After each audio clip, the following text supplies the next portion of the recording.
బాల్లోనే 2 సిక్స్‌లు. ఎంపైర్‌కు అనుమానం రాలేదు. ఆడుతున్న టీం కూడా అబ్జెక్షన్ చేయలేదు. ఆడియన్స్ మాత్రం ఎంజాయ్ చేశారు.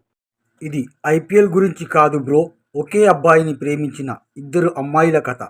వినడానికి విచిత్రంగా ఉన్నా కానీ ఇది నిజం. ఒకే అబ్బాయిని ప్రేమించిన ఇద్దరు అమ్మాయిలు ఒకే వ్యక్తితో ఒకే మండపంలో 7 అడుగులు వేసిన విచిత్ర సంఘటన తెలంగాణలోని కొమరం భీం ఆసిఫాబాద్ జిల్లాలో చోటు చేసుకుంది. సూర్యదేవ్ అనే యువకుడిని ప్రేమించిన ఇద్దరు అమ్మాయిలు ఒకే మండపంలో ఒకేసారి అతని పెళ్లి చేసుకున్నారు. కొమరం భీం ఆసిఫాబాద్ జిల్లా లింగాపూర్ మండలంలోని గుమ్మూర్ గ్రామంలో ఈ సంఘటన జరిగింది.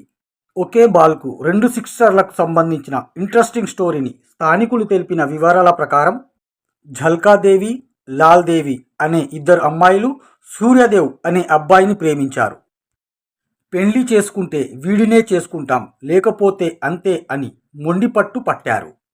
కుటుంబ సభ్యులు, గ్రామ పెద్దలు వీరికి ఎంత నచ్చజెప్పినా వినకుండా తమ బెట్టు వీడలేదు. మాకు ఎంపైర్ అవసరం లేదు, ఫీడర్లతో అసలే పని లేదు, మేము ముగ్గురం కలిసి మొత్తం జీవిత ఇన్నింగ్ని ఆడుతామని పట్టుబట్టారు. ఈ అమ్మాయిల మొండిపట్టు ముందర ఏమీ చేయలేక కుటుంబ సభ్యులతో పాటు గ్రామ పెద్దలంతా కలిసి వీరి పెళ్లి జరిపించారు. ప్రస్తుతం వీరి పెళ్లి సోషల్ మీడియాలో తెగ వైరల్ అవుతుంది. ఒక్క బాల్కే 2 సిక్సరులు, లక్కీ బ్రో అని అనేక మంది కామెంట్ చేస్తున్నారు. ఫ్రెండ్స్, మీరు ఈ స్టోరీని హిందీలో వినాలనుకుంటే ఫేస్బుక్, ఇన్స్టాగ్రామ్లో @A24 న్యూస్ అని సెర్చ్ చేసి వినవచ్చు. ఫ్రెండ్స్, మా ఫేస్బుక్, ఇన్స్టాగ్రామ్ A24 న్యూస్ ఛానల్ను తప్పక ఫాలో అవ్వండి.